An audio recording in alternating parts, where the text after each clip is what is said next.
Welcome back to Real Phonies, where we take a love for movies and television and combine it with very little knowledge about movies and television. I'm your host, Christian. Joined with me, as always, are my co-hosts, Joseph. Yellow. And Jehu. Cacao! This week, we're doing news. I don't know the last time we did news. I mean, we've been off for at least 3, I think, so. Yeah, sorry, that's my fault. Is special because Joseph and I are together recording for the first time in 2 years. In 2 years, yeah, that's true. Hurt is not with us at this time. Hurt is not with you at this time, but next time I will. He's reaching us from the afterlife. Yeah, the ether. Yeah. All right, Joseph, you got that? Well, we didn't actually talk about this. We wanted to run through about which ones we want to talk about. You just want me to go through Let's the just list. go for it. I'm down for the surprise. All right, sounds good. All right, so a lot of things have happened in the last mostly a month, but we'll try and narrow down some of the stuff of interest. Very recently, we got news that there's going to be a sequel to the Mortal Kombat movie that came out. What was that? A year or two ago? Yeah, I think April of 2021. Yeah. And now remind me, was that like well received or profitable? I think it was the most watched of the day and date releases on HBO Max. It was fairly early on, right? Yeah, I think it was the first one, maybe, or first big one. And then it did like just under 100 million at the box office. So, I mean, that seems, before Spider-Man, that seemed respectable. Mm-hmm. I just hope the tournament is actually in this movie because the last one was called Mortal Kombat and there was no Mortal Kombat in it. Uh-huh. I'm the complete opposite. I hope they keep telling us the tournament's going to be in the next one just to keep us coming back. That's how they're going to keep making these sequels, is just promising the combat in the next. Right. So, it's being written by the guy who wrote Moon Knight. Oh, which we haven't seen yet, so no way to. Yeah, we'll come back around to that. This is specifically, I think, me and Hurt news, but maybe Christian. They're doing a Justified revival with Timothy Olyphant. Yeah. Look, I don't need more of this show. It's a great show. There is a suspicious lack of Wally Goggs, I think, in the announcements, which is suspicious. But I like the show. I wouldn't be opposed if there's another episode or two. This exists solely because Dexter New Blood happened. Right. It's probably true.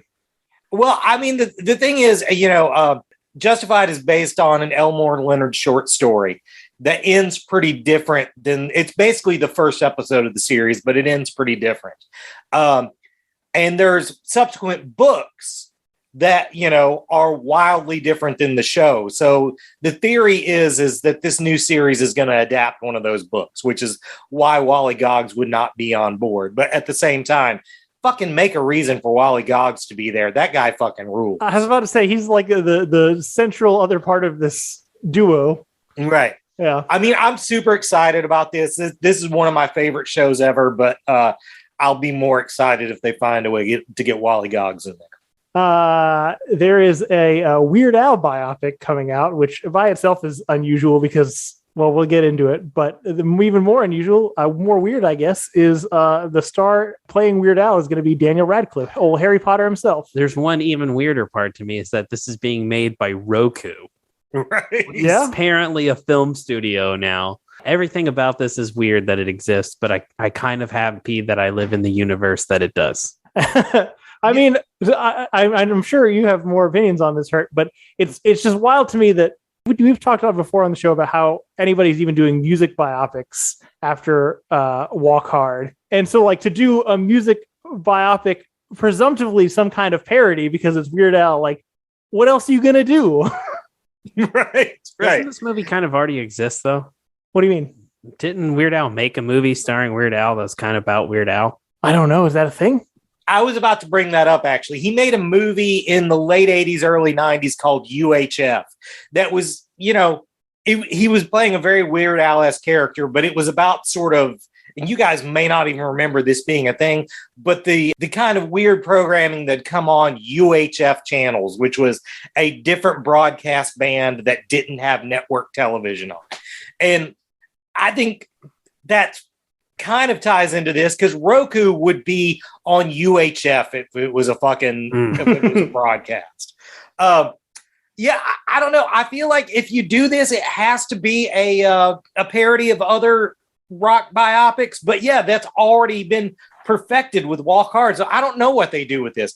I also think that there's some dark undertone to all three of his biggest like pop culture moments. You know, Michael Jackson, Nirvana, and Coolio. So I don't know how he addresses that and keeps it fun. So, you know, we'll see. I mean, of course, I fucking love Weird Al. So I will definitely watch. And I love Daniel Radcliffe. So I'll definitely watch this. But it's a big fucking question mark. I mean, Jehu, you've met Weird Al, and you're about the size of Daniel Radcliffe. How do the two things compare? Weird Al was a bit taller than me. He definitely did not have the stumpiness that me and Daniel Radcliffe have about it. It's a strange choice. I mean, I want that guy to get all the work. So whatever, I'm down. I'll watch it for sure. Right. Look, I don't know anything about this, but it came on our text thread.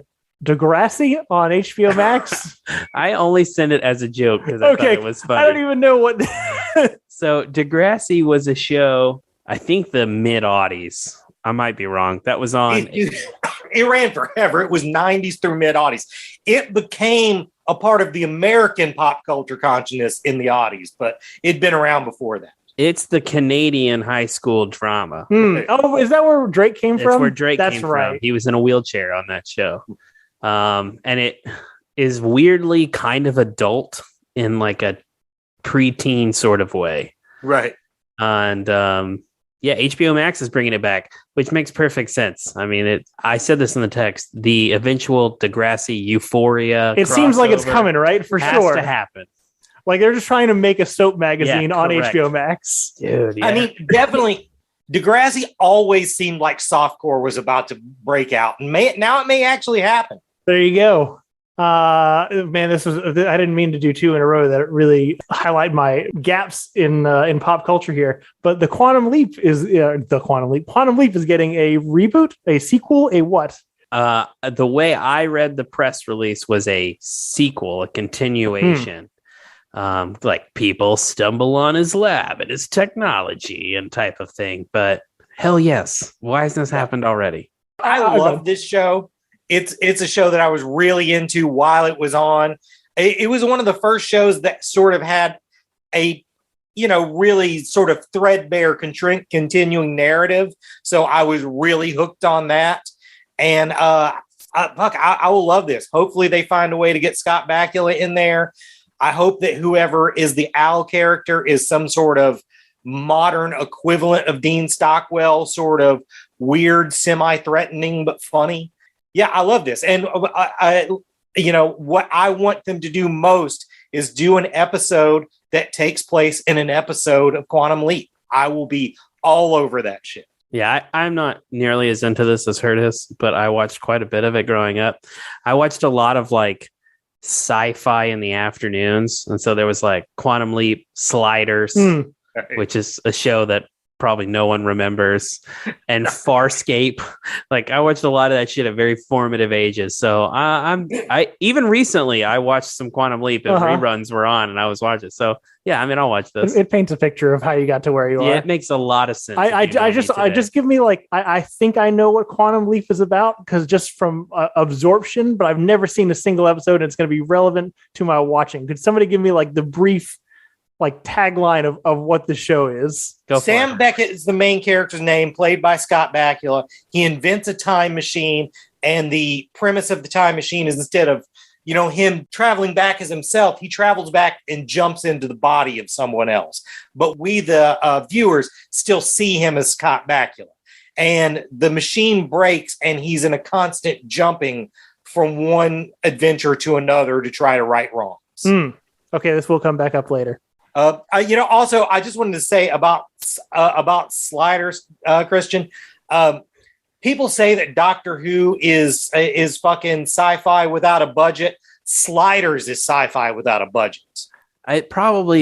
Me watching Sliders at that age is what allowed me to so quickly and easily get into the Doctor Who fandom, because there is no budget in that show, but I mean, it's got Jonathan Rhys Davies in it. I mean, that guy's golden in my book. So right. Fair enough.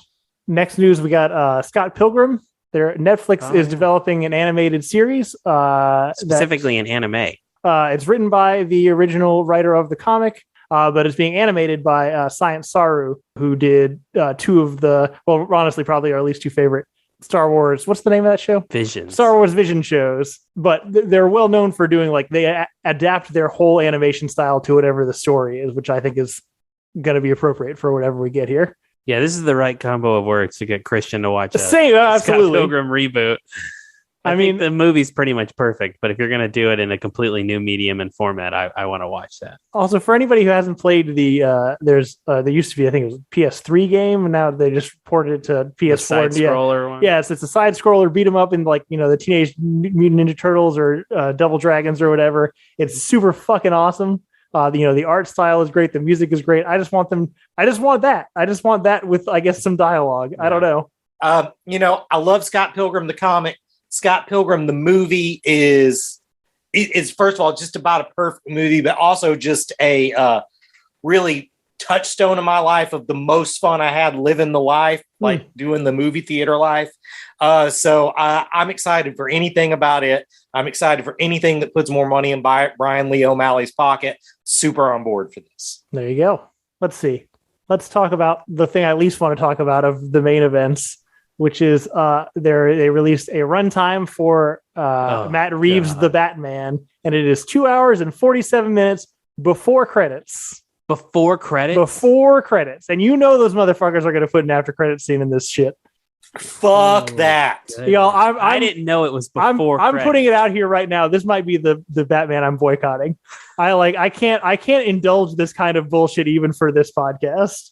Yeah, fuck that, man. Batman does not need to be 3 fucking hours. Batman doesn't need to be longer than the fucking Godfather. That's just stupid. He's a guy who dresses up like a bat and punches people. It's not that fucking serious. The interesting thing about this is if people ever wonder why our audience doesn't grow, it's because of this, because everyone I know is all fucking in on this movie, and everything I see about it makes me more out. Like, the moment I was peak was Robert Pattinson's casting. After that, I've just been more and more out of this movie. The moment I was peak was the reveal of the Batmobile not being a tank, and that was it. Everything's been downhill since then. Yeah. Have you guys read the thing where Matt Reeves says what his inspiration for Bruce Wayne is? I sent that shit to you, my man. Okay, I didn't. I remembered I read it. Well, if we talked about it on here, then I don't know.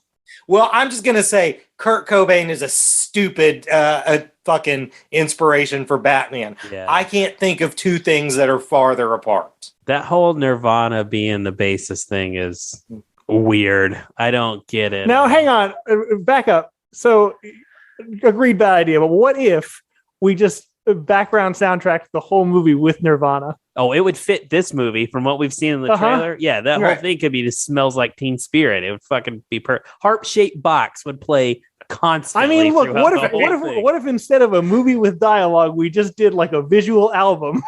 I might like it better. Right? It certainly I get way on board with that. Totally. I'm kind of turning around on this idea. Oh, man. I'm going to go ahead and say this also, though. If you're going to make Batman Kurt Cobain, then the Joker needs to be Axl Rose. Oh, that's so good. That's so good. Yeah, no, I'm totally out on this movie. Why do screen tests for a movie that's 3 hours long if you're just like, fuck it, I'm not going to cut anything? Yeah. Right. It's frightening. So next up on the list, we got a first look at Moon Knight, one of Marvel's next TV. Is it the next one? It's the next one, the very March next 30th. One. Starring Oscar Isaac and Ethan Hawke. Thank you, Ethan Hawke. Yeah, I drawn a blank too. Yeah. Yeah, I think this trailer is pretty good. I love the suit. Yeah. I don't know what's up with Oscar Isaac's accent in it. Yeah. And he looks sickly to me, but maybe that's on purpose. I mean, it seems like it would be on purpose. So, like, is the character, because they got like a British accent in the trailer, right? Yeah, I thought he was like a Jewish guy from New York, but he's got a weird British accent. I mean, maybe that's part of his condition. It could be. That could just be a personality. I mean, look, so I feel like as somebody who's never read any Moon Knight or seen anything, like on screen, so it's always been pitched to me as, edgy Batman who's crazy. This is not that. And realistically, I don't need edgy Batman anymore. So when they announced anything about this, like, I don't give a shit about this, but the trailer looks pretty good. I'm like, it's kind of intriguing. Well, first of all, currently it looks less edgy than Batman. It absolutely does. It looks like Batman who sort of took a chill pill, even though he appears to be schizophrenic. Hurt, you probably could speak to this more than I can, but it's my understanding there, with different versions of Moon Knight, people either lean into the supernatural elements or kind of stray away from it. This seems to be full tilt into the Egyptian pantheon is real, and this guy has god powers. Well, I mean, his original origin is that. Later, they sort of took the place of, hey, maybe the Egyptian gods are just voices that are talking to him, that sort of shit. But yeah, this looks like it's definitely going with the more original origin of he really did get his powers imbued from an Egyptian god I won't try to pronounce, and I think that's good. Fuck street level shit. Let's get crazy. There we go. I dig it. All right. And the very last thing I wanted to talk about, and this is a thing that is near and dear to this podcast's heart. There's a very important release coming out probably the day that this comes out, which is the Legend of Vox Machina is premiering on Amazon Prime. I guess Friday the 28th, which when this comes out should be today, maybe yesterday. I'm not sure. Depends how motivated. It does depend on how motivated I am. This is the culmination of we got a trailer, right? Is that what we're talking about, the news, or we're just talking about the fact that either one. I mean, look, it's something that if you've listened to this podcast, you've heard Christian and I talk about Critical Role before. Widely beloved D&D show that had a more immensely successful Kickstarter that allowed them to 3 years ago to create an animated series that got picked up by Amazon. It's all professional voice actors. All of the cast of the original series are professional voice actors. And this is the visual representation. We're finally getting to see made in animation some of these original stories that Christian and I have loved for so long, but that may be inaccessible for people who don't want to dive into a 100-hour-long D&D campaign. Like Jehu. Right. Yeah. I will totally try this out. I'm actually excited about it. So I think one thing we can talk about news-wise instead of just us gloating about it. I mean, Joseph and I have watched the first 2 episodes. That's correct. We got early access because we spent our own goddamn money for it. Being Kickstarter. La-dee-da. But I think the big piece of news is the cast announcement. Yeah, there are some good cast people. Just running through real quick. Stephanie Beatrice, who just was Mirabelle in Encanto, and also Rosa in Brooklyn Nine-Nine. Kyrie Payton, who Young Justice, Walking Dead, other Critical Role shit. Indira Varma, famously from Game of Thrones. Tony Hale, David Tennant, Felicia Day, Darren DePaul. I mean, like a lot of Game of Thrones folks. Rory McCann's in there. Yeah, Rory McCann. Like, it's a pretty stacked voice cast. Well, so it's important. Show. I was about to say it's important to note that all of the people in this show are well connected in the industry, and several of them voice direct other shows. Like I know Sam directs DuckTales, which Lin-Manuel was a part of, and David Tennant's on. And David Tennant was on. So I think they just made a few phone calls for the most part, but It's pretty exciting. Yeah, it certainly gives a lot of validation and credence to this thing. I consume a lot of Critical Role, and it's exciting to experience it in a new format. And it looks gorgeous. The voice acting's great. I'm excited to see more of this show. It looks so good. And look, I'm really nervous because I think this is like, trying to sell your friend on your favorite band with one song. So hard though. Many and you're just like, well, I mean, like there are whole albums and like there's a whole like concept and like there's a lot you have to know. Maybe you're like, no, just the one song, and this is the one song. Yeah. And I just hope you guys fucking like it because it's great. But at least try it out. Yeah, agreed. So that's the news. Do we want to go into what we've been watching? Yeah, let's see what we've been watching. Okay. Well, I moved. So I haven't really watched anything. The things I have been watching are things ongoing. For example, Book of Boba Fett, started Legend of Vox Machina, started How I Met Your Father. With Hilary Duff. What I'm going to talk about right now. Fabulous. That show sucks. I was about to say, I was worried you were gonna love it and I was gonna have to quit because I just looking at the fucking picture makes me angry. So I I won't call I mean, I don't know. How I Met Your Mother is a guilty pleasure show for me. Like, I recognize it's not good, but the first like 3 or 4 seasons, I think there's really good chemistry and the hook kind of works. And at that point, you're invested. So you got to sit through the crap, which is the rest of the show. Right. Very well put. So it should be known, Carter Bays, one of the creators of the show, fucking follows me on Twitter. So I feel like I have to watch How I Met Your Father. Right. And it is so bad. It is just so incredibly Hilary Duff. I think if she wasn't the lead, you could probably keep everything else and it would be okay. It has none of the magic of How I Met Your Father. There's not the chemistry that was immediately on the screen from that first episode. And she's just not a good actress. And this is my understanding or my interpretation of how she got this part, which was she was on a show called Younger. Younger got canceled. They talked about making a spinoff with her, the lead. It didn't get picked up.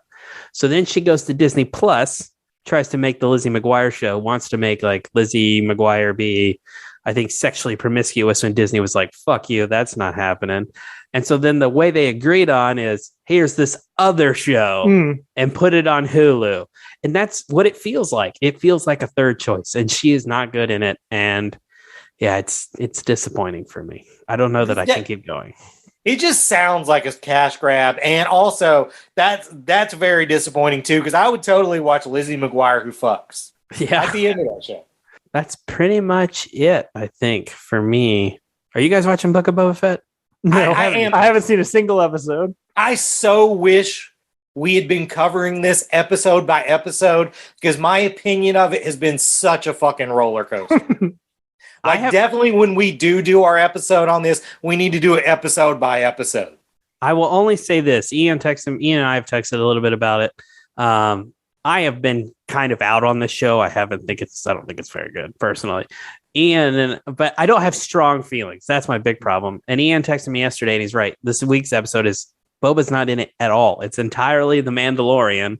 It's a Mandalorian episode in the middle of this show, and it is fucking great. It is like awesome. It is like the best piece of Star Wars maybe since Disney bought it. Like, it is just awesome. And the main character of your show is not in it. It's not good. Ian's like, yeah, the show sucks. He's like, if this episode is great and that guy's not in it, that means the rest of the show sucks. And I kind of totally agree with that opinion. I should probably save this for when we do the episode, but I'll just say it now.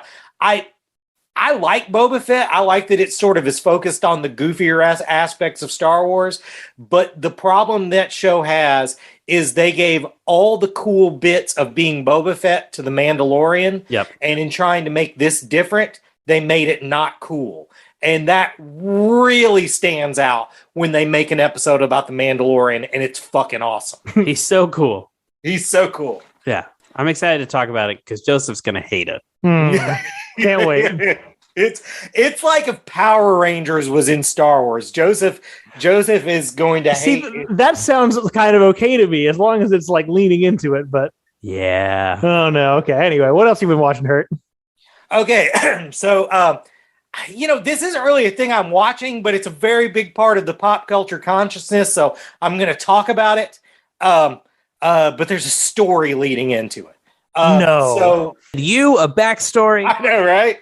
So like 2 or 3 Saturdays ago, whatever the Saturday is after the last time we fucking podcasted, Sarah goes over to her friend Brittany's house. They're going to drink some wine and watch Tick, Tick, Boom. It's like the fucking 19th time Sarah's watched that movie. She loves it. And, I go to bed early because that's what I do. I wake up about 1 a.m. and I should say, you should know this about our house. It's kind of like the Weasley's house. It's kind of like a wizarding house. Every room is like different and on a different level. It would be a really cool fucking house if it was in East Hill, but since it's in Cantonment, it's just an old house. But one of the things about it is there's a door in the middle that like segments the house that we use to segregate cats that don't get along. So I was asleep where we sleep in the back of the house, and I wake up about 1 o'clock. I'm like, oh, Sarah's not back here yet. I should go see if she's home yet, because she has a habit, even when not drinking of she doesn't like to get ready for bed. So she'll just lay down somewhere where she's not going to sleep. So then when she wakes up, she has to get ready for bed. So I get up, and sure enough, she's laying on the bed in the front, fully clothed on top of the covers. I'm like, fuck it, that's her trip. I'm not going to try to wake her up. I want to go back to sleep. So I went back to sleep. Wake up an indeterminate time later to the worst noise I've ever heard in my fucking life. I think one of the cats is fucking dying. I go check on the cats. They're all fine. So I'm like, they're all looking at me like, we want to know what that shit is too. So, I open up the door that segments the house, and it's like that scene in No Country where it goes blank and then it comes back and the hotel area is entirely trashed and Llewellyn's dead. Just the entire front of the house is just covered in vomit. It's only vomit on the front half of the house. So, Sarah is, of course, just completely fucked up, which I had not realized before that. So, I help her get cleaned up. I try to clean up the house, get her in bed, that sort of thing. The next day, of course, she is super hungover, which is not surprising. So the day after that, though, she's also hungover, which is weird because you don't stay hungover for 2 days. Then the third day she's hungover, and I'm like, maybe you should go see a fucking doctor. And then the fourth day, I was hungover and she had a sore throat. That's like we had COVID-19. And I'm going to tell you guys that shit is worse than Transformers. Oh, man. Dude, we're fully vaccinated, boosted. So we got the best version of it we could have. And it still fucking sucked. It was every day waking up, shaking a magic 8-ball and getting a new set of symptoms. If, you are not into wearing your mask when you're out, man, just wear your fucking mask. It is better. Looking stupid at Walmart is better than getting this shit. That is my testimony on it. So that's why I didn't want to come today, is even though I think I'm over it and we took like an at-home test and we're done with it, I'd had a couple days where I wasn't coughing, but then I was coughing again yesterday, so I decided not to come, possibly infect you two guys. Appreciate it. I mean, look, you would have never gone home if you had dropped that into the middle of the podcast in my house. I will say, while I was more positive I was over it before I was doing this shit again, me and Sarah did go to Mobile and see, we went and saw a comedian who I can't think of his name. I'm going to have to Google it. Bill Burr. Todd Barry. Went and saw Todd Barry. I couldn't remember if it was Todd Glass or Todd Barry. But we went and saw Todd Barry at a little club. It was not packed out because he had very strict COVID restrictions there, but it was fucking awesome. Super funny. If you ever get a chance to do that, please do that. And that's it. That's all I got. Fair enough. Well, cool. I'm sorry you had COVID, buddy, but I'm glad you're on the upswing. I had suspected it was going to be worse than Transformers, but it's good to know for sure. Yeah. Right. You want to get a review from someone you trust. That's what this whole podcast is about. If you can get health advice from Joe Rogan, you can get it from us. COVID-19 worse than Transformers. I dig it. Sorry, go ahead. What were you saying, Hurton? Oh, I was just saying the same week we had it, my mom also had it in Kentucky. So it was a bad week for my people. Oh, geez, it sounds like it. I've watched a variety of things. I don't know how many of these things I'm going to get through. Just because I get accused of too much anime, I'm going to do a non-anime thing first. I watched Chef, the Jon Favreau movie he made. That's great. An allegory for making movies, and it's a really great movie. It's way better than it has any right to be. It's about a disgruntled, I guess, gourmet chef who decides to get away from it all and rediscover his love for why he started cooking and starts a food truck and travels across the country with it. And it's just a really lovely, heartwarming story. And it's honestly hard to pitch how good it's executed based on the premise, but it's just it just screams by. You don't even know that it's over by the time it's over. It's just a great time from beginning to end. I fucking love that movie so much. Yeah, it's way better than Transformers. It's way better than it has any right to be. For anybody who's in the Marvel trivia it's pretty famous. That's like the movie he made after Iron Man 2. And I'm not big on there's a whole bit where it's like critiquing the critiquers, like, what do you guys offer? We're doing creative things and you just sit there and throw stones at us. And it seems to be a very common thing that happens to creative people at some point that they have to like get it out somewhere. I appreciated that Jon Favreau was honest, like part of his character's thing is it hurts when you say those things. Yeah. Like I see them and that has hurt me. Yeah. The other thing I love about that movie, it's funny. It's an entire cast of people who are in Marvel movies besides John Leguizamo. But it's created the two spin-off things that I desperately love, which is the Chef's Show. Fantastic. And Binging with Babish. Yeah, I didn't spin off Binging with Babish, but no, but he's heavily influenced for sure. Chef. Yeah.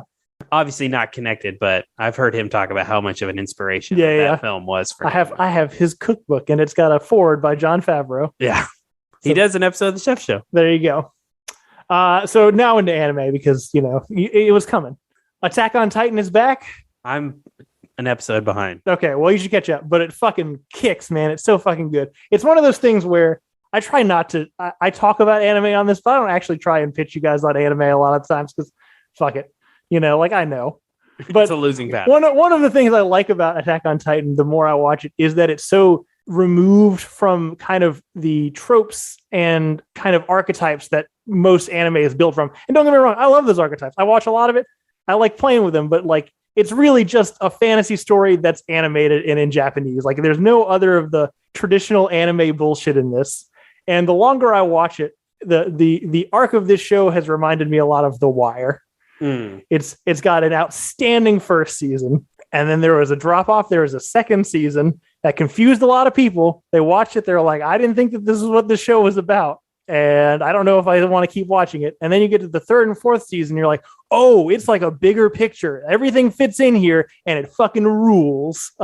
If you haven't started it, I'm glad you didn't start it at season 1 because then you would have gotten confused by season 2. I can tell you there's light at the end of the tunnel. It's so good on the other side. And it's looking like it's going to be a strong finish. My two notes are that I'm curious to see when it's all done if I watch it beginning to end. I'm totally going to do it. How much sense it makes. I think it's going to make more sense. I think it'll make more sense. Yeah. And then the second thing is that new opening fucking kicks. It's really good. Yeah. Absolutely fantastic. It's about time Attack on Titan went metal. It's such a metal show. It needed a metal opening, I think. One of just a quick note on a thing I've talked about before. I don't know if it's the second season or the second half of the first season of the Case Study of Vanitas, which is the steampunk vampire show I talked about last year, came back on. Last year was like the best year for anime ever. I could talk a long time about all the things that came out last year that prove my point, but what I'm trying to get to is Case Study of Vanitas was a really good show that got overshadowed by exceptional shows. And now that the crop has thinned a bit, it's a really great show, and it really stands out comparatively to everything else. So if you like, your Victorian steampunky kind of horny vampires, it's a great show. There's definitely a market for that. And then the last show that I wasn't going to bring up, but then we had the Quantum Leap thing, is there is a Chinese anime that is a different word for it, but I'm just going to call it a Chinese anime called Link Click that, as far as I can tell, is just Quantum Leap the anime. And it's fucking awesome. It's two guys who work at a photography, what do you call a photography shop, like a photo development, whatever, doesn't matter. And we don't have those anymore. Yeah, that's what I'm saying. It doesn't exist anymore. Exactly. The basic gist is with a photo that they're given, one of them can see everything that happened from 12 hours from when that photo started till 12 hours after, and the other one can jump into the body of that person and experience, do stuff for those 12 hours. Yeah. So, the guy who sees is kind of the guy in the chair kind of guiding like which direction the other guy is, doing the stuff. And it starts out just kind of like one-off heisty, like they're doing it for like somebody's just paying them to, get some dirt on somebody and do some cash, but there ends up being a good overarching story. It's just really interesting. Ian would hate it. He would hate it because it's anime to begin with, but also the time travel rules are, they're not great, but I don't think it detracts from the show in any way. I think it's a very entertaining show. So, if you're looking for something interesting, or if you just missed Quantum Leap and you want to see, the anime version, Link Click. It's really good. I did think of two things I have watched that are serious. One, I watched Bridgerton, which is that horny British show all the ladies in my life talked about a year ago. finally convinced my wife to watch it. I watched it with her. Not nearly as horny as I thought. I expected way more horniness. I'm a little disappointed at the lack. That's a bummer. But it was pretty good. I mean, it's fine. The other thing I watched is The Great. Yes. And that show's excellent. Specifically, Nicholas Hoult is excellent in it. No one believed me. He's so, his comedic timing is just I know it. so good. I have hated Nicholas Hoult forever. I have hated him in everything I've ever seen him in, and he's so good in this show. Yeah. I mean, the whole cast is great. Very funny. Yeah. And for a long time, I watched the first season, I started the second season, and I was like, I wonder how much of this is true. And then I realized in the opening credits, it says a sometimes true story. So I don't think any of it is true, but still fantastic. Yeah.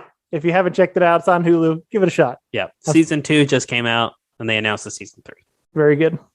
But I think that's it for this week. We don't know what we're doing next week. Fuck no, we don't. Yeah, we had so much time to plan. I will say this. I watched Daredevil, and your idea of doing an episode on Daredevil is great. Okay. Because it is... I recorded it on TNT. So it's like looking at that in hindsight and trying to figure out its intent and judging that against its execution is fascinating. It is so in a spot where it's trying to be the thing right now and guess what the next thing is, and both just getting both wrong. It would be worth a $3 Amazon rental. Fair enough. Well, we'll put it on the we'll put it back on the docket. I'm good with it. I got it recorded already. I'll see if we can figure out a way for Christian to watch it. But why not? What's the most relevant thing right now? Yeah, 2003's Daredevil. I'll buy it. I'll rent it on Amazon. Very cool. Well, thanks everybody for listening. Please rate, subscribe, tell your friends about the podcast. Sorry we've been off for so long. We're gonna get better. Holidays, whatever, COVID. There are reasons. I moved. Oh yeah, that also. Christian's it was like a perfect storm, really. There you go. So if you want to get in touch with us, you can reach the realphonies@gmail.com. You can also follow us on Facebook and Twitter at realphonies, on Instagram, real_phonies. Thanks to Zach Evans for art and Brian Velasquez for our theme. See you guys later. Later.